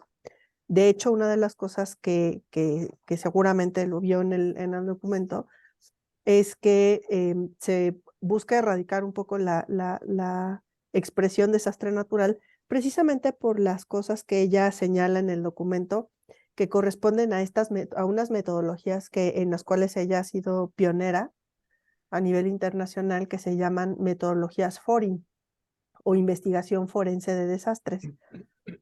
De lo que a lo que ella se refiere sobre todo es a que en realidad los desastres, si bien se detonan o surgen o digamos están desencadenados inicialmente por un tema de algún evento físico, geológico, meteorológico intenso, en realidad los desastres son procesos sociales que se entienden a partir de todas estas cosas que están en la listada de lo que usted mencionó, ¿no? O sea, las condiciones de vulnerabilidad, las cuestiones institucionales, la fragilidad, la falta de alertamiento temprano, o sea, como una serie de condiciones que agravan lo que el desastre puede ser. Y eso queda muy claro en el lenguaje que se utiliza ahora, en el cual se habla de que las emergencias no tienen por qué convertirse en desastres. Las emergencias que se asocian a estos, digamos, fenómenos intensos no tendrían que convertirse en desastres si todas las cosas que nosotros ya sabemos y que podemos planear y que en las cuales podemos invertir, pues realmente lo hiciéramos pensando sobre todo en un proceso de desarrollo a mediano y largo plazo. En el tema de la vivienda esto es muy obvio. Cuando nosotros hablamos de los debates de qué es una vivienda adecuada y de cómo podemos garantizar el derecho a la vivienda, pues en el derecho a la vivienda ahorita ya no es nada más que tener una vivienda y ya, sino que la vivienda tiene que tener ciertas condiciones de accesibilidad, de servicios, y en los últimos, digamos, manuales, usted puede ver que lo que se debate es que toda la vivienda necesita también tener condiciones de confort térmico, que eso es importante en escenarios de cambio climático, y también de seguridad estructural. Entonces, una vivienda digna no solamente es la que se construye como se pueda, sino la que tiene que tener los servicios básicos para que la persona pueda acceder en la medida de lo posible a todos los beneficios, en este caso, pues del asentamiento humano en el que viva, pero también de la seguridad estructural. Entonces, cuando se ve bajo esa perspectiva, precisamente se, digamos, queda como más claro por qué el desastre es un proceso social. Si ocurriera, como de hecho ha ocurrido muchas veces, si ocurre un huracán y el huracán impacta en una zona no habitada o simplemente no impacta porque se desarrolla en el mar, ni siquiera hay desastre. O sea, el fenómeno no tiene nada que ver con el proceso de desastre. El desastre es un proceso social, social, político, económico. Entonces, realmente es a eso a lo que se refiere en estas afirmaciones. Y además, otra de las cosas que ya, digamos, se considera mucho como parte de lo que nosotros trabajamos es que el modulador o el factor que, digamos, nos ayuda a entender en mayor medida los impactos de un fenómeno no es el tamaño del fenómeno. Eso ya se ha visto en muchos lugares. De hecho, por ejemplo, digamos un poco para salirnos de México, un ejemplo interesante es lo que pasó con el tsunami de Japón. En el tsunami de Japón se tenía la hipótesis precisamente de que las ciudades de la costa japonesa que habían tenido el tamaño de ola más grande eran donde había habido más mortalidad, pensando en esta idea, ¿no?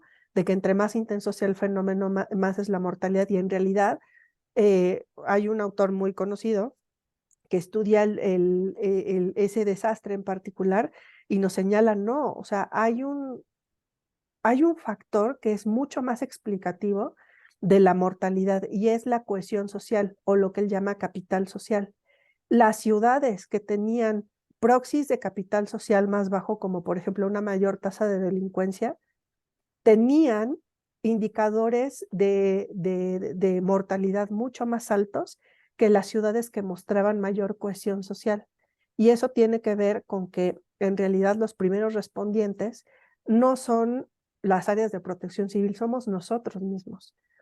Pero la solidaridad y la cercanía y la capacidad de enfrentar un problema en común explica mucho más en términos de indicadores objetivos de daño que el impacto de la amenaza propiamente dicha. Entonces, o sea, con este ejemplo, lo que quiero señalarles un poco cuál era la lógica de lo que dijo la doctora Alcántara, que es precisamente esta, ¿no? Que realmente el modulador principal y la, la, las causalidades de fondo que nos explican los impactos de los desastres son mucho más sociales que físico-naturales.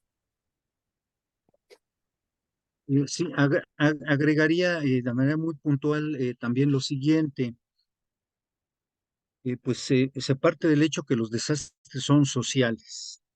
Lo natural viene por esa tradición de conferir a las amenazas, a los fenómenos naturales, el carácter de causalidad última y por lo tanto, pues nos remite a que siendo inevitables, pues casi no hay mucho que hacer, ¿verdad? Más que pues ver si se pueden mitigar impactos y pues atender las emergencias, todo lo que en su caso estén generándose después de los impactos, ¿no? Como bien hemos platicado y lo refiere Nacheli en diversos trabajos, no hablamos de postdesastre, hablamos de posimpacto, porque el desastre se prolonga en el tiempo, ¿no? Porque tiene un carácter social y me parece importante, es algo que se ha comentado con la colega Iracema Alcántara, precisamente cuando se habla de esto de los factores subyacentes, tiene que ver con que las causas de fondo nos van a remitir a problemas que están en las estructuras sociales, económicas, territoriales y también políticas de alguna manera. Lo que refería Ángeles, precisamente sobre pobreza, en fin, la desigualdad, lo que refirió de la colega Iracema, eh, también nos lleva a esto de las débiles gobernanzas, ¿verdad? Esto que también decía Nachel hace un momento, si en un país en particular hay tejidos sociales desarticulados, la gobernanza que, recordemos, tiene que ver con la conjunción de trabajo, de sumar esfuerzos sociedad y Estado y no solo protagonismo gubernamental, sino que haya fortaleza en la sociedad misma, ¿no? Como el ejemplo que ella refiere. Entonces, tenemos que no solo son condiciones geográficas, ¿no? Porque eso, así empiezan casi todos los documentos relacionados con esta materia en México y en otros, pero en particular aquí también es reiterado por la ubicación geográfica. Por eso nos lleva al determinismo de que como estamos que en zonas ciclogénicas y que la placa de Cocos, la de Norteamérica, y viene todo el discurso para dar una explicación parcial, ¿no? Que no lo dice de fondo, y ahí está Chile en 2010, que fue también una situación importante con un sismo, pues no hubo los daños que se pudieron haber esperado, ¿verdad? ¿Por qué? Porque hay cierta capacidad de gestión, pues, ¿no? En un sentido amplio. Recordemos que cuando hablamos de gestión integral de riesgo de desastre, pretendemos documentar e insistir que debe ser transversal, complementario, con responsabilidades sociedad y Estado, porque además, ojo, en protección civil, yo le digo protección civil porque aunque le estén poniendo otros eh, apelativos en tiempos recientes en la legislación, en el fondo se sigue pensando la corresponsabilidad como que la ciudadanía tira basura y hay inundaciones. Por supuesto, podemos encontrar evidencias, pero hay responsabilidades diferenciadas también, ¿no?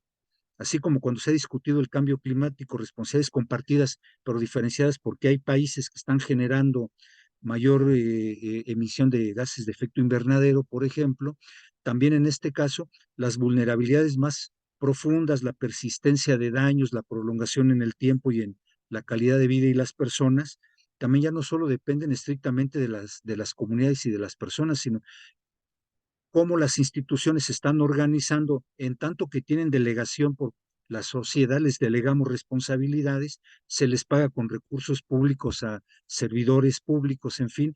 Entonces, ¿qué es lo que estarían haciendo? Trabajando con la sociedad, me explico, ese es un problema importante, porque si es que trabajamos para la gente, pues mejor trabajemos con o trabajen a los que les toque desde gobierno y no estar pensando en que se sustituye o se les delega también la corresponsabilidad en ese sentido. Y bueno, y para terminar, eh, también recordar que los derechos humanos van a contar aquí cuando hay menos observancia de derechos humanos o es débil esto, también implica que hay menos perspectiva de diseño de política pública para pensar, como el caso que ya decía de vivienda adecuada, Nacheli, y está también la alimentación, por ejemplo, adecuada, la salud pública y mental, que son derechos humanos también, pero también el derecho a participar y a saber y conocer, ¿verdad? Esos son derechos civiles y políticos los últimos, los otros que tienen que ver con necesidades sociales nos remiten a los derechos económicos, sociales, culturales y ambientales, como se les conoce, pero también, ojo, y termino con esto, los derechos de grupos específicos. Yo no digo grupos más vulnerables o especialmente vulnerables, porque la vulnerabilidad se construye socialmente y las mujeres no son vulnerables por ser mujeres, es cómo funciona la sociedad, ¿verdad? Lo mismo pasa con las personas en procesos de envejecimiento.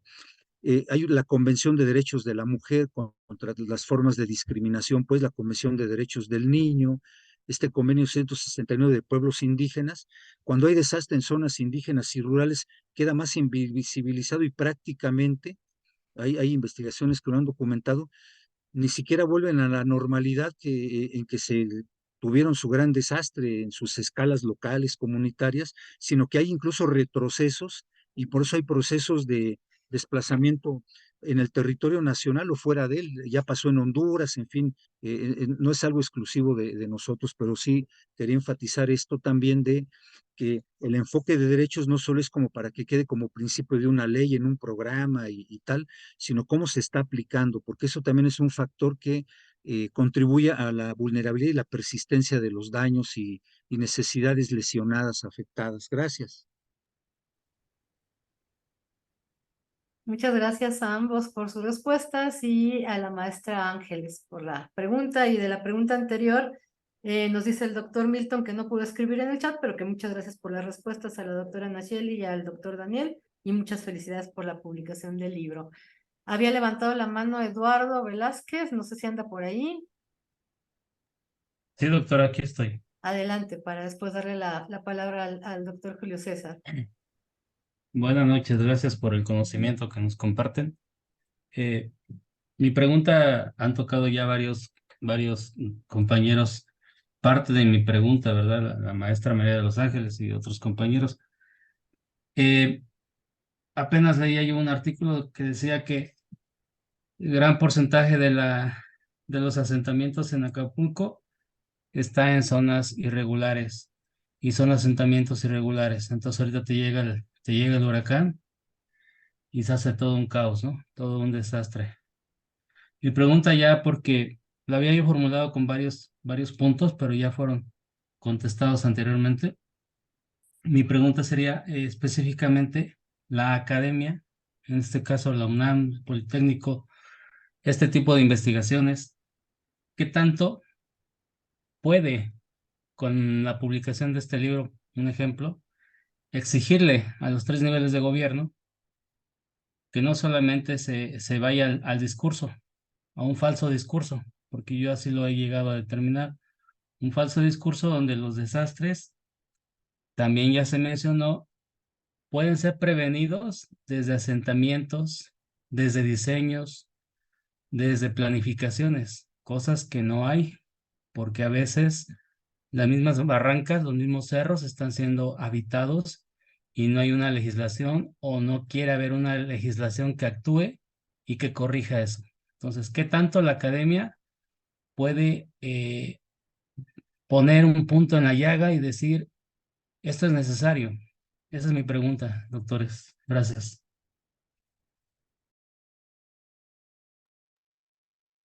Daniel, no sé si quieres mejor empezar tú. Ahora empezamos, ahora cambiamos el Sí, orden. Bueno, ajá. bien, pues lo primero que sí quiero señalar, eh, no sé si llegaron a escuchar en estos días recientes que se habló de que se inundó Ciudad Renacimiento.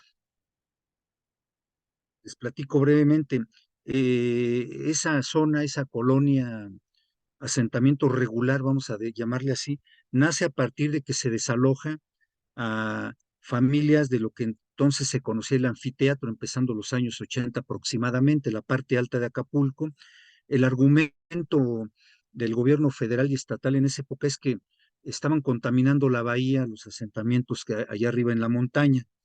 Hubo estudios que lo demostraban, que pues habría que ver cómo está toda la cosa de la hotelería, que estaban generando también contaminación muy fuerte, ¿no? En fin, se crea ya Ciudad Renacimiento y prácticamente todos los años se inunda. Primera señal. Segunda, en 1997 con Paulina, y después en 2013 con esta convergencia de Ingrid y Manuel también en la misma zona, pues fue evidente, hubo daños, por ejemplo, después de Paulina, una unidad del Fobiste que estaba en el cauce de un río, ahí la construyeron, a mí me tocó verla, pues no crean que nada más es como que algo que por ahí me llegó de lejecitos, ¿no?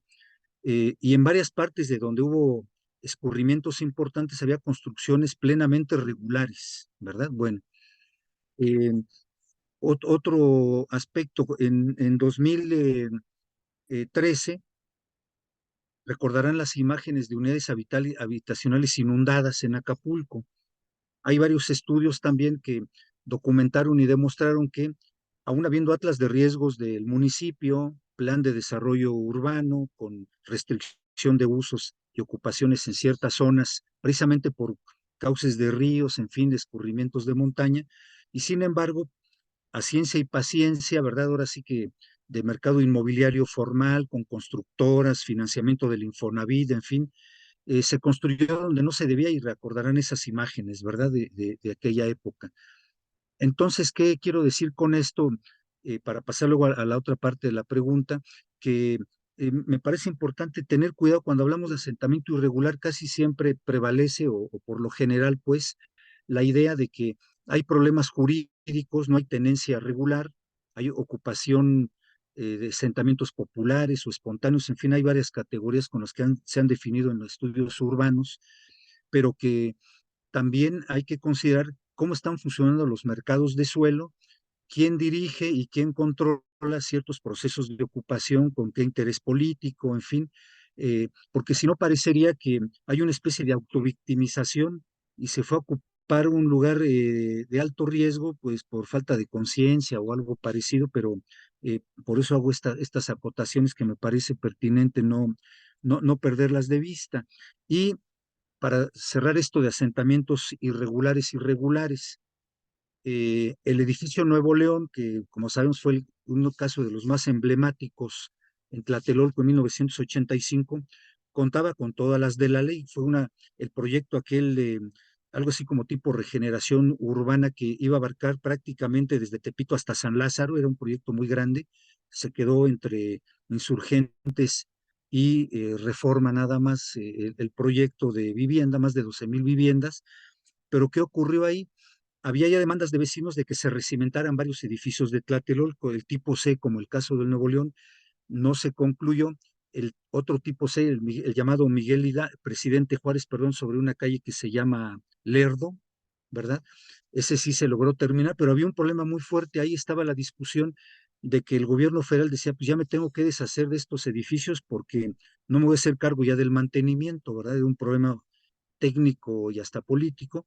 Entonces estaban en la discusión del cambio de régimen de un certificado de participación inmobiliaria que le daba derecho a los residentes a que el gobierno federal interviniera en aspectos de mantenimiento, porque pues era una infraestructura también de cada edificio muy compleja, como los elevadores, en fin, no eran edificios pequeños, sobre todo estos que les digo, y como no se estaba aceptando en esas, estaba todo el rejuego y la discusión vecinal, y pues en Nuevo León pasó lo que ocurrió, ¿no?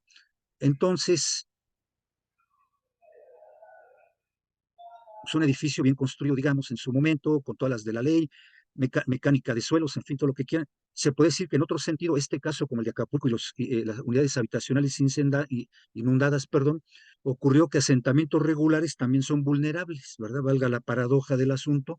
Entonces, sí tener presente esto, porque esto que se quiere decir ahora de Acapulco, por supuesto, puede tener cierto grado de veracidad, pero habría que ver cómo se dio esos procesos de ocupación y por qué Ciudad Renacimiento, entre otras muchas colonias en Acapulco, se inundaron y se siguen inundando, aunque no llegue un huracán de categoría 5, simplemente con las lluvias de temporada, muchas veces está ocurriendo esto.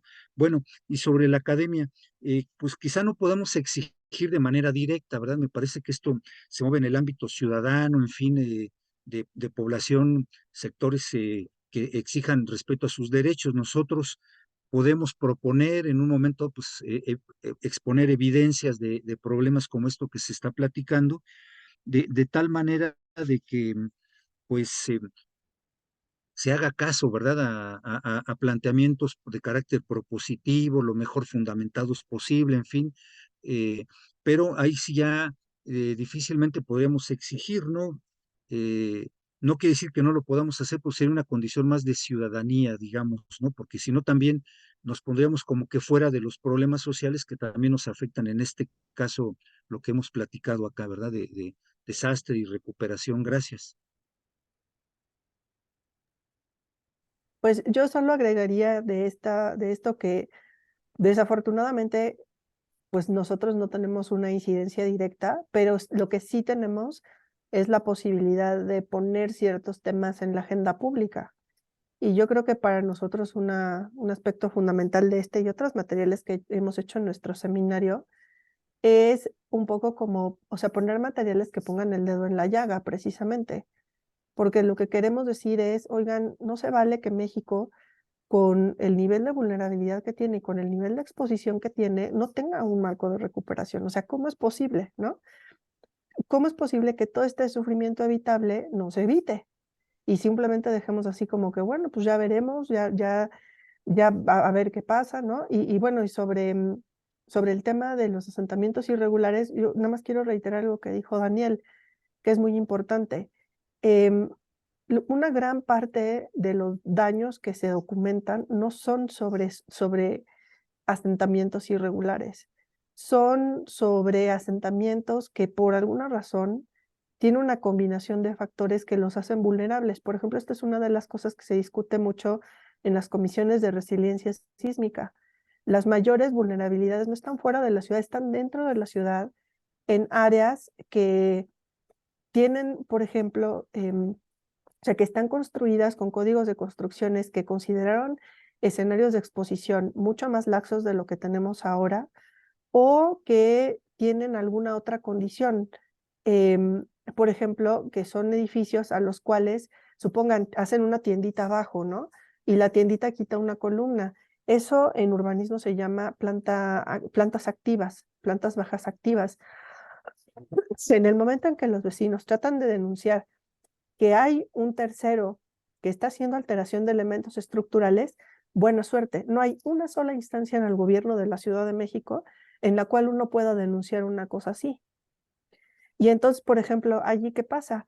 Que estás hablando de actividades formales, estás hablando de vivienda formal, que está dentro del mercado inmobiliario, que se evalúa un montón porque tiene una planta baja activa. Y en esos casos hay unos escenarios de peligro bien cañones por la vulnerabilidad física estructural de los edificios. Entonces, en estos casos, nada más reiterar que cuando hablamos de este tipo de riesgos, la categoría de irregularidad, que es una categoría relacionada con la condición de propiedad, en realidad no tiene mucho que ver porque los factores que juegan en el análisis de riesgo son de otra naturaleza. Y justamente sobre esos son los que queremos, los que nos gustaría incidir, aunque pues como ya mencioné, pues la verdad es que tampoco es que tengamos la varita mágica. Nuestra labor es hablar de los temas, estudiar los temas y poner los temas en la agenda pública, ¿no? Muchas gracias por la respuesta de los doctores. Gracias, Eduardo. Saludos. Le vamos a dar la palabra al doctor Julio César, por favor. Buenas noches. Pues nada, creo que, bueno, antes que nada quiero agradecer por la información que nos están compartiendo y creo que en estas últimas intervenciones de preguntas y respuestas han contestado un poco mi duda. Yo lo que quería en un primer momento era agradecer por compartir la información de su investigación, que considero que nos sirve para reflexionar la desigualdad que se visibiliza a partir de un desastre natural que repercute en lo social, como se ha venido mencionando. En ese sentido, me gustaría preguntar cuáles han sido los procesos y estrategias que se han aplicado en caso particular en Guerrero, porque he escuchado mucho de que ya se está como reparando el daño y demás, pero se deja de lado y se invisibiliza todo el tema de las viviendas que se encuentran en la periferia del estado, hablando un poco de la desigualdad y los asentamientos irregulares y todo esto. Me gustaría saber si en este caso como muy particular, si se ha generado algún proceso y alguna estrategia para, pues también reparar el daño, pero con las viviendas que se encuentran en las periferias, ¿no? No siempre como en el tema del centro, ¿no? Eso es como mi duda de manera muy general.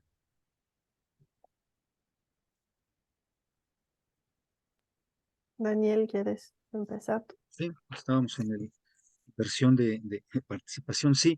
Bueno, pues hasta el momento lo que se sabe es de que hay anuncios fuertes, ¿verdad?, para la reconstrucción, que 61,000 millones de pesos o algo así, y una serie ahí de planteamientos discursivos, pero también, bueno, hay información que ya se hizo el censo, en fin, todo esto, pero propiamente una estrategia como tal en las colonias periféricas de Acapulco. Habría que agregar que estaría pasando en zonas rurales de otros municipios, ¿verdad? Comento esto porque ahí les va. Primero, en la declaratoria de emergencia se habló de 7 municipios, se escribió en Diario Oficial 7 municipios. Viene la declaratoria de desastre, me parece que 47 municipios, si recuerdo bien. Luego hay una especie de errata y quedan nada más dos, Coyuca y Acapulco, que eran los que días antes el secretario de Hacienda refirió y el propio presidente para hablar de los 61,000 millones de pesos. Cuando hay declaratoria de desastre, se supone que hay todo un planteamiento técnico inicial para establecer la declaratoria, no nada más es, como se dice popularmente un corcholatazo, ¿no? Al aire, ¿no? Y hay una especie de evaluación preliminar en que convergen diversas instituciones. En fin, entonces, ni siquiera la declaratoria de desastre, digamos, rasurada, por decirlo de alguna manera, coincide con los 7 municipios de la declaratoria de emergencia. Entonces, hay problemas de que la vivienda rural, esto ya es una hipótesis que estoy pensando, no solo en periferia urbana, sino en zonas rurales, no se va a atender más que quizás con láminas y algunas acciones de este tipo, eh, una especie de asistencialismo nada más para salir del paso, ¿no? Aparte que la política de vivienda rural en general es bastante frágil en nuestro país y en la periferia, eh, lo que se está vislumbrando hasta ahorita. Recordemos que en el presupuesto de egreso no se aprobó etiquetar recurso específico, ¿verdad? Entonces ahí hay un problema también importante de política pública. Es de que buena parte de lo que se está anunciando en el desglose que se presentó, no recuerdo la fecha exacta por parte del secretario de Hacienda, pero en ninguno de los rubros se plantea de manera explícita, pues, asignación para vivienda popular, digámoslo así, en la periferia, ¿no? Se puede seguir explorando y habrá que revisar, pero no se anuncia explícitamente de los 61,000 millones de pesos cuánto va a ir a ese rubro, ¿no? Hay así como elementos, pero sueltos, que no tienen que ver con esto.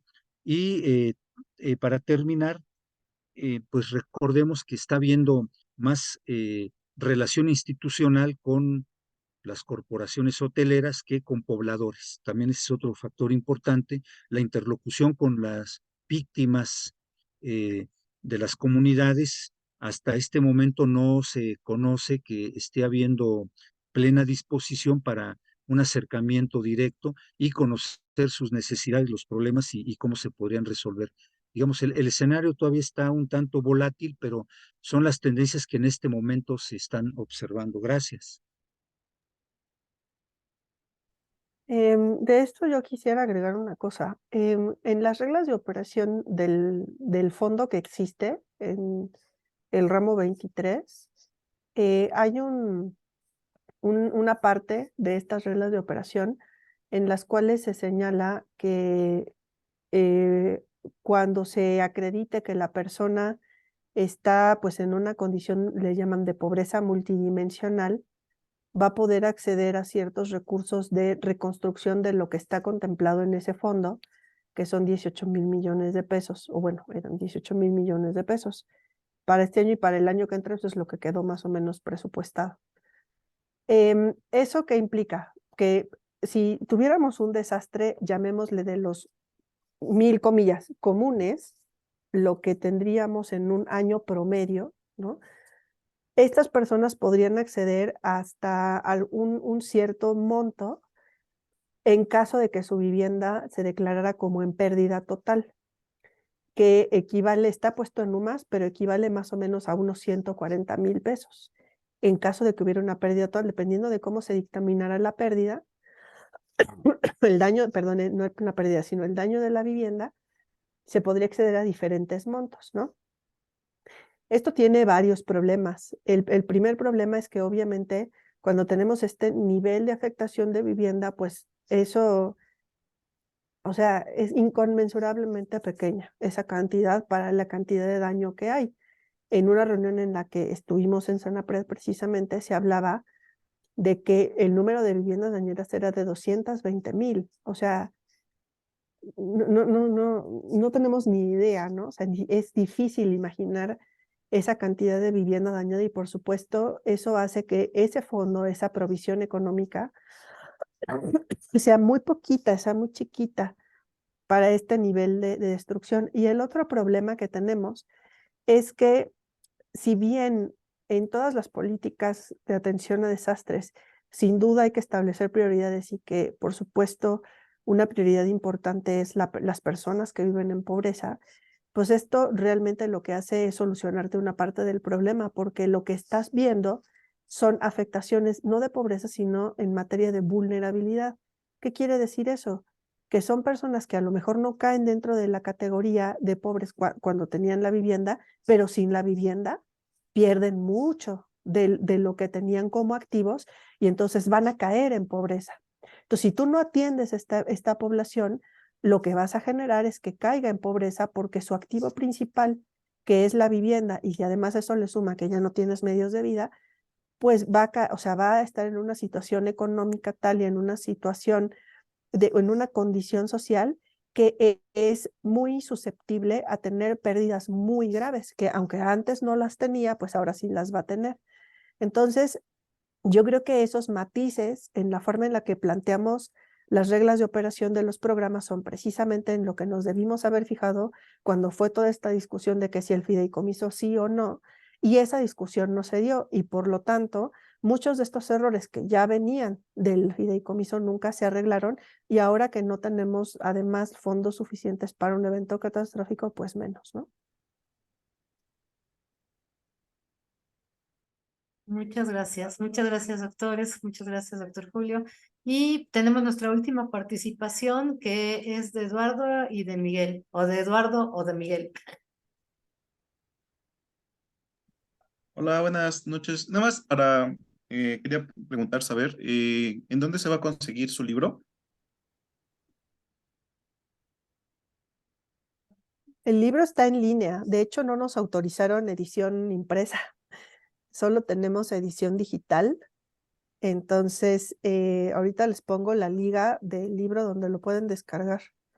Ahí está, aquí a ver, permítanme, déjense Por los ahí se pongo. los compartí yo en el chat, me parece. Es este es ahí lo pueden descargar. En principio, se suponía que este año nos iban a hacer una autorización para incorporarnos en impresiones bajo demanda de la UNAM, pero eso aún no está arreglado. Entonces, en cuanto se arregle, pues les avisamos por si quieren comprar un ejemplar impreso. Ahí lo podrían comprar en ediciones impresas de la UNAM. Pero en principio ahí lo pueden ver gratuitamente. Ok, gracias. Muchas gracias, Miguel. Y bueno, pues muchísimas gracias, doctora Nacheli Ruiz, doctor Daniel Rodríguez, por acompañarnos el día de hoy y por compartirnos su libro. Y pues esperamos que en algún momento podamos organizar algo con los compañeros del posgrado de aquí de la SAT Camachalco y ustedes, por supuesto. Muchísimas Muchas gracias. gracias, Olivia. También nos llevamos más tiempo que cuando no pudiste estar en minería, y eso es muy grato poder tener esta convivencia también con ustedes a través de este buen pretexto de presentar el libro y todo lo que gira alrededor de la problemática. Gracias. Igual a todas y todos que están del otro lado de la pantalla. Ujú. Pues gracias, doctora Nacheli. Recupérese pronto, por favor. Gracias. Gracias a todas y todos. Un gusto estar Muchas, aquí. muchas gracias y pues que tengan muy buena noche. Muchas gracias, buenas noches. Gracias. Hasta luego. Hasta Hasta luego. pronto. Hasta luego, buenas noches. Hasta pronto. Suerte. Gracias. Hasta luego. Hasta luego.